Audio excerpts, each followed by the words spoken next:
Welcome back to another deep dive. You know we like to get our hands dirty in the source material. And, well, this time we are right back in the thick of things with more from the recently declassified JFK files. Yeah, it's a treasure trove. This is our third deep dive into these records. Third time's the charm, right? Exactly. And, of course, huge thanks to our syndication partners over at Bald and Bonkers Network, LLC for helping make these deep dives possible. So let's jump into it. Our task, as always, set by you, is to really immerse ourselves in these files.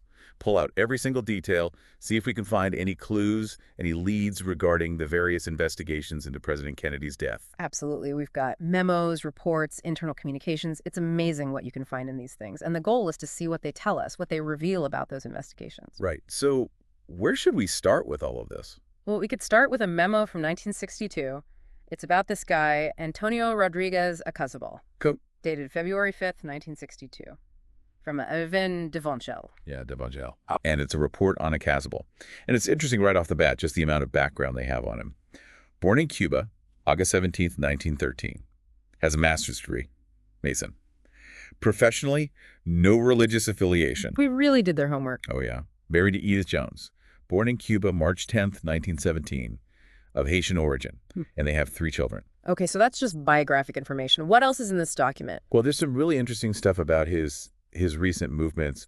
Like, he was working in land reform in Cuba before he went to Germany in December 1961. And then he moved to France just the next month in January of 62. 62. With permission to reside in Martinique. Interesting. Yeah, it also mentions his opposition to the Castro regime and his access to the Cuban ambassador to Haiti. Now, that has to put him on somebody's radar. For sure. For sure. And that's where the CIA comes in. They wanted to debrief Acazabal about his resignation, his future plans. So they weren't just watching him, they wanted to talk to him directly. Yeah, they even wanted to dig into the reasons behind his departure, like what prompted him to leave. And just a couple of days later, there's a follow-up dispatch. February 7th, from Paris, referencing the original request and asking for the results of the debriefing. So what do you think was behind that interest in Acazabal? Why was he so important? Well, the fact that he was involved in land reform, that's a big deal. This wasn't just about him not liking Castro.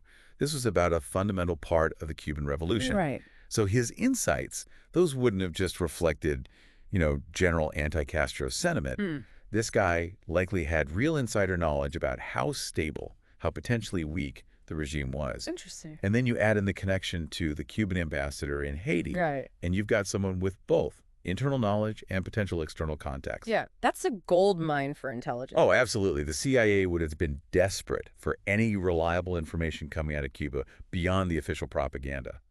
And this guy could have provided first-hand knowledge of what was really going on politically. Okay, so his reasons for leaving, his perspective on the regime, that's all really valuable. Yeah. Yeah, okay. Let's move on then. We've got a document here from 1978. Okay. It's from the House Select Committee on Assassinations, the HSCA. This memo's from February 16, 1978, directed at the CIA's Cuba desk. And it's all about cryptonyms and pseudonyms. Ah, the spy stuff. Right, exactly. Basically, a list of code names linked to real people, Okay. sometimes specifying whether it's their real name or an alias, even some notes, contact information in a few cases. Wow, they were being thorough. What really jumps out here is just the volume, the sheer number of these coded identities, and the connections they hint at. There's Amir 1, linked to Aureliano Sanchez Arango. There are a few entries that mention Venezuela, Cuba, which makes sense given the context. But then it gets more interesting when you have entries like Trafficante Pseudo, identified as Santos Trafficante. And that's the name that gets your attention. Exactly. I mean, Trafficante, a known mafia figure. That you? Alleged involvement in plots against Castro. And the fact that the HSCA in 78 is still trying to crack these codes, link them to real people, that says a lot about what they were still looking into, right? Those Cuban and mafia connections. Yeah, absolutely. It shows that the possibility of some kind of Ming nexus between anti-Castro elements, organized crime, and the assassination, that was still very much on their minds. Right. They're trying to decode these cryptonyms, essentially to map a hidden network. Okay. And they're not just looking at names on a page. Some of these entries have contact information. They might have been trying to track down these individuals, interview them, get firsthand accounts. So that opens up a whole other set of questions. What were they hoping to find by connecting these coded identities to real people? Yeah. And what did they actually uncover about these potential links to the assassination? Yeah, it's fascinating stuff. It makes you realize just how many threads they were pulling at. Right. Okay, let's move on. We have a set of documents here that look like summaries or notes from interviews conducted by the CIA, mostly in Tokyo, spanning quite a bit of time, mostly late 1970s. Huh. But there's one from as early as October 63. Wow. There's a real mix of people mentioned. Some are former employees, some current. We've got Brickham Nelson, interviewed December 1977. Then there's George and Eleanor K. Breen, noted as in Tokyo. Then Joseph J. Butik resigned, was interviewed at home. William C. Bright, currently EMP. William S. Donnelly, current employee. James E. Jimmy Delaney, who was the COS in Bangkok. Hope I. Mason, current EMP. Interviewed Tokyo, August 78. Raymond H. McPhee resigned 1964, interviewed in Tokyo, October 63. So that's very close to the assassination. We also have Leah Rosenbaum, interviewed April 78, also Tokyo, David Ronis, August 78. Harold F. Sorensen, August 78. Mary Elizabeth Stuckey resigned, went to NSA in 1964. Avril T. Stewart, Rhett. Shizue Yamada, March 1978. James and Louise Woods, current employee, interviewed together, March 1978. And finally, Richard L. Winch resigned sect of SR6. Wow, that's a lot of names and a lot of different roles and affiliations. And spanning a huge amount of time. Right. So what do you make of these interviews so many years after the event happening in Tokyo? Why? Well, it raises the question of why they were still digging years later. And in a place like Tokyo, I mean, it suggests they were exploring leads or information that came up much later. Maybe something surfaced or someone talked. And a lot of these people, they were involved in overseas operations, especially in Asia. Right. So maybe the CIA was looking at potential international angles. Right. Related to Oswald's time abroad or broader, geopolitical stuff that might have been in play. So they're piecing things together long after the initial shock of the assassination. Yeah. And that October 63 interview with McPhee in Tokyo, Right. That's really interesting. What was so important that they needed to talk to him so quickly? And in Tokyo, of all places, it makes you think that those early investigations went much further than we imagine. Far beyond Dallas. Yeah, it expands the scope of the whole thing. Yeah, for sure. Okay, we have another memo here from 78. This one's addressed to the Chief Counsel Director of the HSCA. It's dated March 24th, 1978. And it's about the availability of continuous contact surveillance files, CCS files, for 19 individuals requested by the HSCA. CCS files. Yeah, basically files on how the agency maintained cover for these individuals. Okay, so this is about keeping secrets. Exactly. And the memo lists the number of documents available for each person. And specifically, it says these files are mostly about establishing, maintaining, and using cover during their CIA careers. So this was about their secret identities. Interesting. For example, Mrs. G. Stanley Brown and David E. Murphy, they had substantial files, over 50 and over 100 documents respectively. For Robert Butler Moore and Bill Lozar, about 50 and 25 documents. So different levels of what? Secrecy or activity? Yeah, maybe. And importantly, the memo also states that for the remaining individuals on the HSCA list, there are no CCS files. So some were completely off the radar. It seems that way. So the big question here is, who were these 19 people? And what possible connections to the JFK investigations would have made their cover arrangements so interesting to the HSCA? Why dig into their secret identities and how they were maintained? Yeah. It's like they were looking for, some hidden link. Maybe someone who was operating under a false identity to avoid being connected to the assassination. Or maybe they were involved in anti-Castro stuff or organized crime, and they were trying to keep that hidden. So a cover-up or just a way to operate without drawing attention. Exactly. And those different numbers of documents, that could be telling. Maybe it reflects the length of their covert careers or how sensitive their work was. So were they looking for inconsistencies in those cover stories, hidden connections, or maybe evidence of activities that could shed light on what happened to Kennedy? Yeah, good questions. It shows how determined they were to uncover what was going on behind the scenes. Right. Okay, let's move on. We have a memorandum here from May 6, 1973, regarding a media inquiry into Cuban exile journalist Renta Villa Gonzalez and his interaction with a Sanford Gottlieb. This memo talks about a phone conversation where Gonzalez mentioned Gottlieb's past work with the National Committee on Sane Nuclear Policy and his current involvement in real estate. So from nuclear policy to real estate, that's an interesting career change. Right. It caught my attention, too. Gonzalez also talked about various people involved in anti-Castro activities in Miami. Now, what really stood out to me were these concerns about the proprietary nature of certain business arrangements What? and the need to protect them.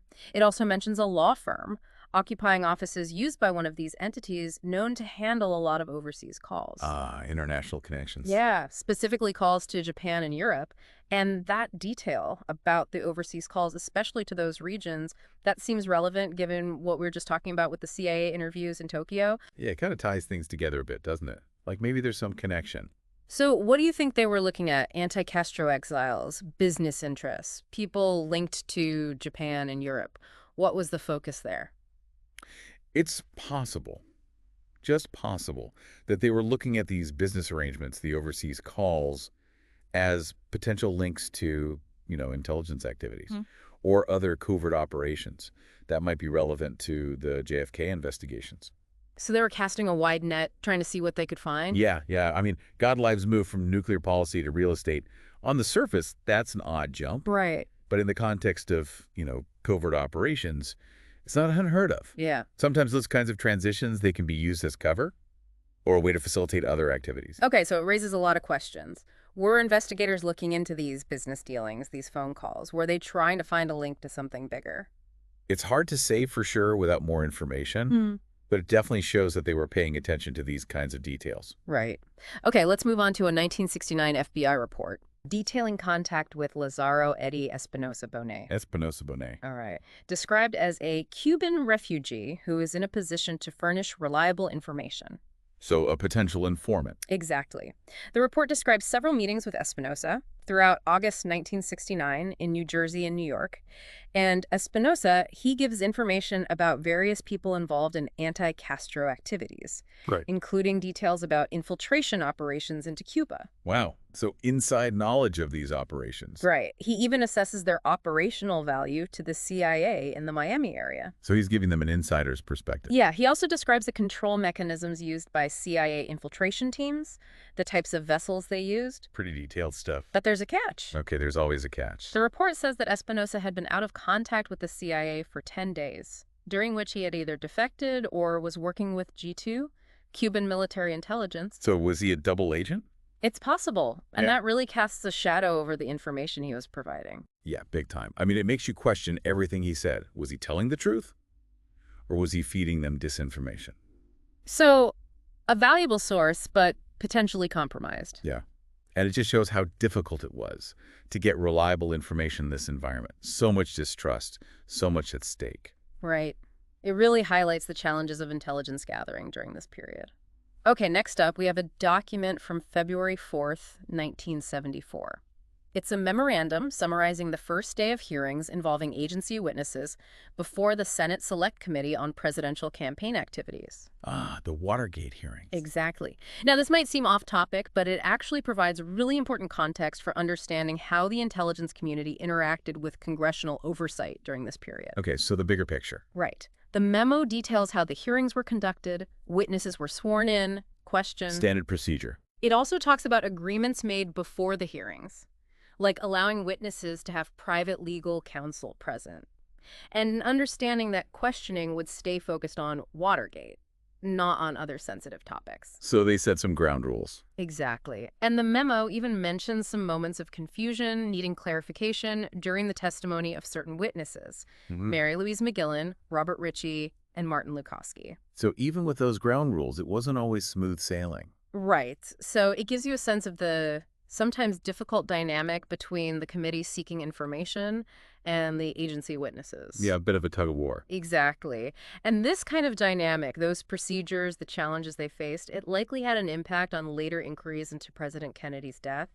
It probably influenced how the agency prepared for and responded to requests for information, requests for testimony related to the assassination. Right. They learned some lessons from Watergate, both good and bad. It's a good reminder that these JFK investigations weren't happening in a vacuum. There was this larger context of increasing scrutiny of intelligence agencies. Yeah, the landscape was changing. Now, we also have a collection of what look like routine routing and record-keeping documents from 1963 and 1977. So administrative stuff? Yeah, but even these can sometimes be revealing. How so? Well, they often include brief descriptions of the files. Oh, right, little clues. Exactly. So, for example, we have a file labeled Biodata National Leaders of the PCR, probably referring to the People's Republic of China. Another is Librate Progress Report for the period Awo 1 Juwel through 30 Sep 63. Labright. Interesting. That's pretty close to the assassination. Right. And then there's J.M. Piper Byview's name check on Louis G. Olquique-Rare. So they were running a background check on this guy. It seems that way. What's striking is that just those titles, those snippets of information can tell us so much. A progress report so close to the assassination makes you wonder what Librate was all about. Yeah, definitely piques your curiosity. Yeah, and a name check that suggests someone was on their radar for a specific reason. They were looking for something. It all adds to this picture of what the agency was up to, who they were watching, what they were concerned about during those years surrounding the assassination. It's like putting together a puzzle. Right. Each little piece, even the boring ones, helps to build the whole picture. Exactly. And finally, we have a subject index and 201 consolidation request form dated October 2nd, 1978. All right. About an individual listed as Vanderbilt.com. Vanderbilt, as in the Vanderbilts. The form says an index search was conducted, revealing multiple references in the Office of Strategic Services records. The OSS, the CIA's predecessor? For individuals named Gladys, Cornelius, and Emerson Vanderbilt. Wow, going way back. And the locator data suggests orders from IPCFS in 1946 and 1951-52. So why were they consolidating records on the Vanderbilts so many years later? And what possible connection could they have to the JFK assassination? It's a good question. I mean, the request was made in 78. So it seems like there was some renewed interest in these historical records, maybe for a specific reason. We don't know exactly what the connection is, but consolidating OSS records decades later, it could indicate a link to those ongoing investigations. Or maybe they were revisiting past intelligence activities in light of new information, new theories. Yeah, or maybe the Vanderbilts. With their history, their connections, they were somehow linked to people or events that were still of interest to the agency. So another layer of the puzzle. For sure. Well, that was quite a journey through these newly released documents. Yeah, it's amazing what you can find in these files. Even just in these excerpts, we've uncovered so much. Threads related to the JFK investigations, intelligence gathering on Cuba, the whole dynamic of congressional oversight. It just shows you how complex, how multifaceted these investigations were. From that early debriefing of a Cuban official, to the HSCA's deep dive into cryptonyms, to those CIA interviews all the way in Tokyo, these documents really offer a glimpse into this world of secrets and the efforts to uncover the truth. And for you, the learner, here's where it gets really interesting. These documents, they don't give us all the answers, but they do show just how persistent, how evolving the efforts to understand the assassination really were. The focus on Cuban exiles, the mafia connections, the scrutiny of the agency's own activities, it all points to a story that's far from simple. So what does it all mean? It means that the search for understanding continues. We're still piecing together this historical puzzle. And hopefully this deep dive has given you a better understanding of the investigations, the players, the context. And a final thought for you to consider. Those later inquiries, the look back at OSS records, those interviews years after the assassination, what do they tell us about how the focus of the investigation shifted? What were the enduring questions that they were still grappling with? Maybe if you dig into the history of U.S.-Cuba relations or those congressional investigations into intelligence activities, you'll find even more insights. Food for thought. Yeah. Thanks for joining us for another deep dive. Until next time.